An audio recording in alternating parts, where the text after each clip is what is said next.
ప్రస్తుతం తెలుగు రాష్ట్రాల్లో betting apps promotion ఒక హాట్ టాపిక్గా మారింది. సోషల్ మీడియా ఇన్ఫ్లుయెన్సర్లు అమాయక యువతిని టార్గెట్ చేసి ఇదిగో ఈ యాప్ డౌన్లోడ్ చేస్తే జీవితం సెట్ అంటూ బురిడి కొట్టిస్తున్నారు.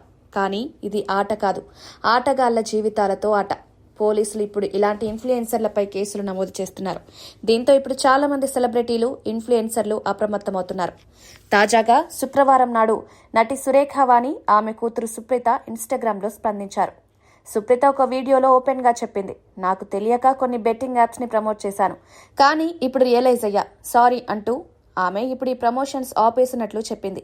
ఎవరూ ఈజీ మనీ కోసం బెట్టింగ్ యాప్స్ వైపు వెళ్లొద్దు, మీ ఫోన్లో ఇలాంటి యాప్స్ ఉంటే ఇప్పుడే డిలీట్ చేయండి అని సూచించింది. అంతేకాదు, ఇలాంటి యాప్స్ ప్రమోట్ చేసే వాళ్ళని ఫాలో చేయొద్దని కూడా చెప్పింది. చివర్లో హోలీ శుభాకాంక్షలు కూడా చెప్పింది.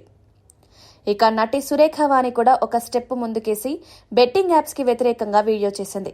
ఈ యాప్స్ వల్ల ఎన్నో కుటుంబాలు నాశనమయ్యాయి, ఇలాంటి వాటిని నమ్మి మోసపోవద్దు అని సలహా ఇచ్చింది. సోషల్ మీడియా ఇన్ఫ్లుయెన్సర్లు కూడా ఇలాంటి యాప్స్ ప్రమోట్ చేయొద్దని రిక్వెస్ట్ చేసింది. ఆ వీడియోని ఆర్టీసీ ఎండీ వీసీ సజ్జనార్ కి ట్యాగ్ చేసి ఈ సమస్యని సీరియస్ గా తీసుకోవాలని సిగ్నల్ ఇచ్చింది.